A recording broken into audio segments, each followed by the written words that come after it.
Okay, welcome to Season of the Witch, episode 4. Today we are going to be talking about specific paths that you can take as a witch, or as a pagan, or as a Wiccan, or whatever you are. These are just short definitions, like there's a lot more to them that I'm not saying, because it's a lot. I could literally talk about it forever. Yeah, that's today. Next week we will be doing crystal work. But today we're going to be choosing your path. I just have in my notebook a few paths that I just did a little bit of research on, just as like examples. So to explain what like a path is, it's basically a path or a journey, or like,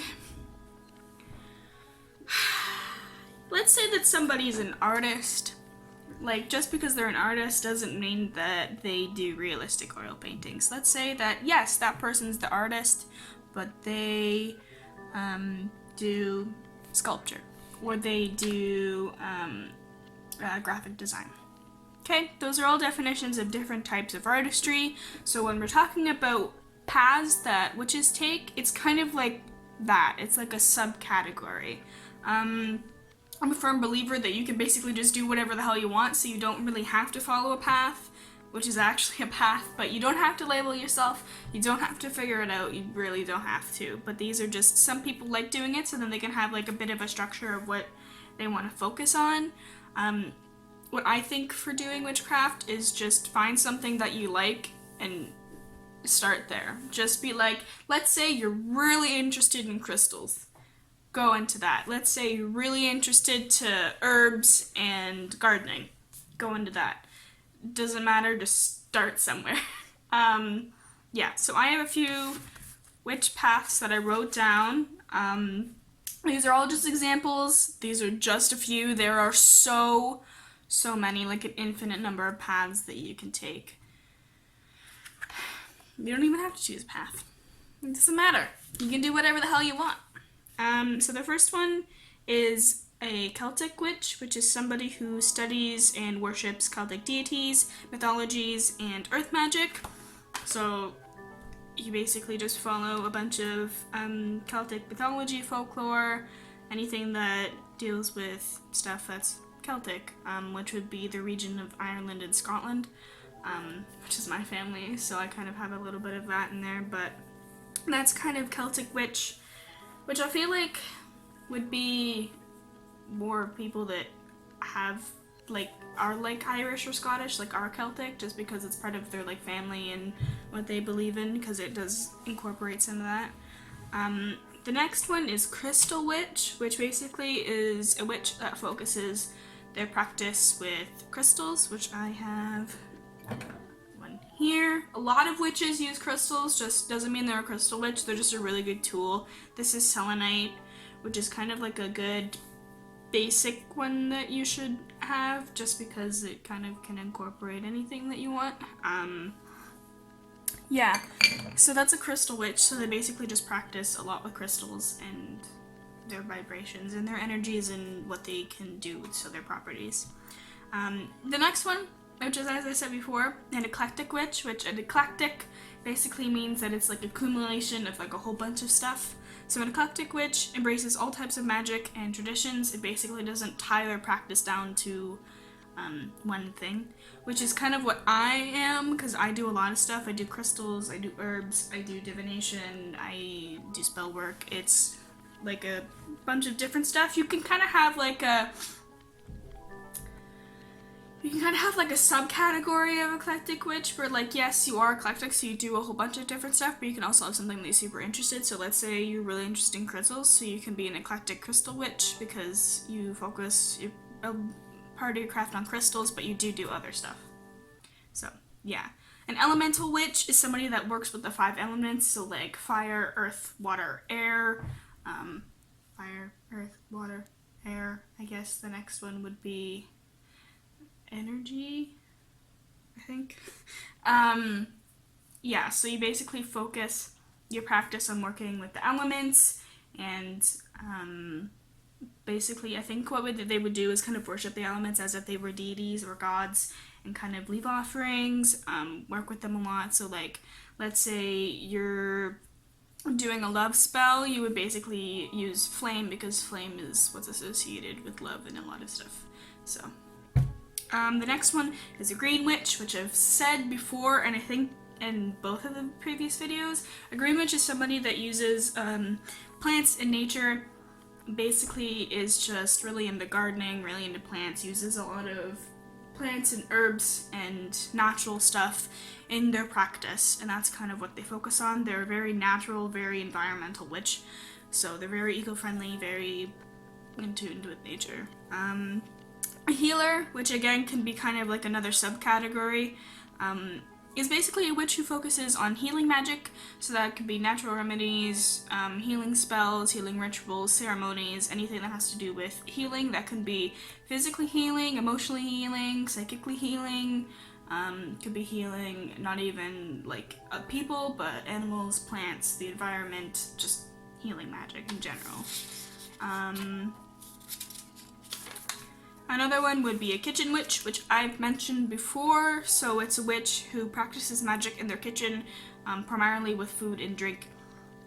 This you can do like a lot, and it's very easy. It's very low budget. If you're somebody, what we call is in the broom closet, because you're a closet witch, so you don't really want to tell people that you're a witch, but you still want to practice. It's very easy to do witchcraft with food and drink, because you can use different ingredients, different spices, and different ways of doing, like making stuff that's a bit witchy. Yeah, so you could be giving somebody like a good luck, like muffin, and you'll just be like, hey, good luck on your job interview today, and you give them their muffin for like breakfast or something, and they don't necessarily know that you use magic in there, but it's kind of just an extra like, hey, I'm thinking about you, good luck on this, you know? It can use kind of in combination with green witchcraft, just because it's use a lot of herbs and a lot of natural stuff with food. And then solitary witch, which is kind of like a prefix to witch. So let's say solitary witch is a witch who prefers to work alone and not with other people, or not in a coven. So they are just like, I'm working by myself, and that's it. That's kind of, you can kind of be any kind of witch while also being a solitary witch. So let's say you're a solitary green witch. So that means you're a green witch that isn't part of a group or a coven. And a coven is like a group of witches who practice together, but there's also covens that like they only practice magic together, and there's also covens where like they do practice magic together, but then they also practice magic separate, so it's a little different. A tech witch, which is a bit more modern, uses modern technology in their craft. I've mentioned a few ways that you can do this before. Basically, if you're like a closeted witch, it is so easy to do witchcraft on your phone. You can have your grimoire and like your notes, and you can have online tarot cards, online crystal cards. You could do psychic readings on your phone, spirit work on your phone. There's so many ways that you can use modern technology in witchcraft, which I know that a lot of people are like, isn't like modern technology and science like the opposite of witchcraft and we hate it, which is absolutely not. I think that we should kind of incorporate everything together and work together, just because we have natural remedies doesn't mean that we can fix everything, you know? But then again, it's like you can use natural stuff to actually put into like modern medicine. Like people use yew trees as a like a cancer medicine to like help with cancer, and then there's different stuffs that you can use for like plants for like heart disease and heart failure. The next one and the last one on here is a hereditary witch, which is basically practices craft and traditions that have been passed down through their family. So that's if witchcraft, paganism, or Wiccan or Wicca kind of is like passed down through your family, like any other tradition or stuff like that, then that's how that goes, that's how that works. It's actually like getting a bit more common where people are talking about it. I actually know a person who her mom was raised through Wicca, and I talk with her about witchy things sometimes. So it's nice. It's nice to like have somebody who's like born into it and that you can talk to. So those are just like some examples. Sorry, my nose is like super itchy, so if I'm like rubbing it, that's why. That's basically some examples of paths that you can take. There are so many. Like this is only, I think, maybe like 13 of them. 1, 2, 3, 4, 5, 6, 7, 8, 9. This is 10. This is 10 of like hundreds of paths that you can take for witch. This is just a very small percentage. You don't even have to do it. You can do whatever the hell you want. And that's great. I think that, yes, it is good to have kind of like a path that you can take. I know that a lot of people use like traditions that they've had in their family. As I said in multiple times, that you can have any religion to be a witch. You do not have to be atheist or pagan or Wiccan to be a witch at all.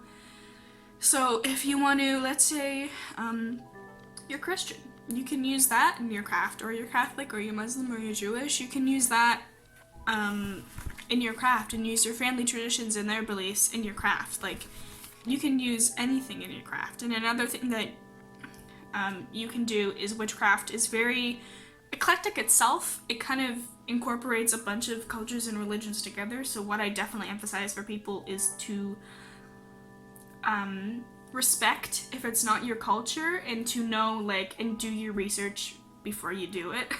For example, this is sage, which you burn to ward off bad energy and negative energy. It is a Native American tradition, so what you really want to do is do research on it and make sure that you're not disrespecting anybody, because that's the last thing you want to do.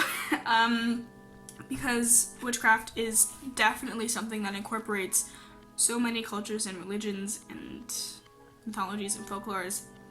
I definitely recommend to just do your research on what you want to do. If you even want to pick a different religion, if you want to pick a path, make sure that you do your research and that you're respecting everybody and not doing any harm, and not making anybody angry or offending anybody that you don't really want to, because then you're just being ignorant on purpose because you're not doing the proper research. So even if, let's say you're not Celtic, let's say you're not from Scotland or Ireland, but you're like, hey, I really enjoy Celtic mythology and I want to go into the Celtic witch path, wow, do your research, because you can do something that's really wrong and not right, and then you're around other Celtic witches and they're like, what the hell are you doing?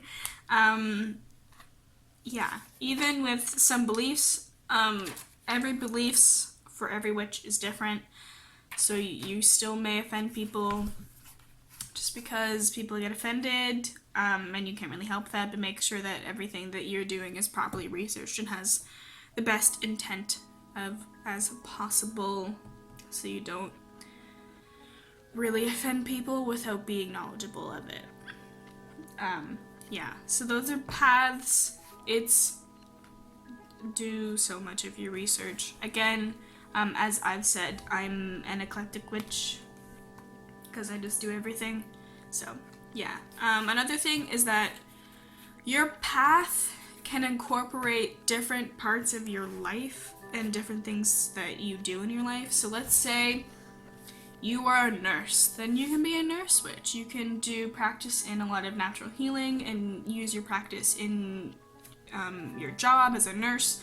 You know, there's different ways that you can incorporate it in your life. Or let's say you're a therapist, you do a lot of like natural psychology healing and stuff to help other people, or you have a whole bunch of crystals in your office and are just super open to everybody. Like, you can use it in daily life and the ways that you can incorporate it into your job as well. Paths are very personal to people. You don't have to say it to anybody. You don't have to explain it. You can just be like, I'm a witch, I do this. Or you don't even have to. You don't have to. You can just be like, I'm a witch, and then just go away. Or you don't even have to say that. You don't have to explain it. It's very personal. Yeah. for example, and like, you don't have to be forced into practicing witchcraft all the time. I know that a lot of people, I was cut off, but essentially you don't have to be forced into practicing all the time. If you just feel super unmotivated, then just loaf around and just be an amorphous blob for a little while, you know? You don't have to do anything. You can practice as much as and as little as you want to. You can't, you know, don't force yourself. For me recently, it's been a little bleh, so I've been trying to do a whole bunch of healing magic and natural healing magic just so I can make myself feel a little bit better, which is something that you could do, incorporate it into your daily life, you know? Everything about witchcraft is super personal and super tailored to you. So do whatever the hell you want as long as it's safe and you're not harming yourself or anybody.